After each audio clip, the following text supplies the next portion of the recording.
دوبالا کرتا ہے.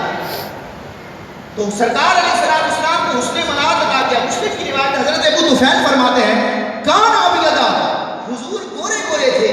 امام علیہ السلام فرماتے ہیں نا گورے گورے چہرے والے. قصیدہ نور کے اشعار پڑھتا ہوں جو امام علیہ السنت سرکار علیہ السلام کے چہرہ انور کی خوبی کو بیان کرنے کے لیے تعریف فرمائے. حضرت ابو طفیل فرماتے ہیں کان ابیضا، حضور گورے گورے تھے، ملیح الوجہ، اور آپ کا چہرہ حسن ملاحت والا تھا. آپ ملیح تھے. اور حسن ملاحت ہوتا کیسا ہے؟ مفتی احمد یار خان نعیمی فرماتے جس کو اللہ تعالیٰ نے حسن ملاحت عطا کیا ہو، نمکین حسن عطا کیا ہو، وہ ایسا ہوتا ہے جس کو دیکھتے جائیں دل نہ بھرے. دیدے یعنی آنکھیں جس پہ دیدار سے سیراب نہ ہو، دل جس کی طرف مائل ہو جائیں، ایسے حسن کو حسن ملاحت کہتے ہیں.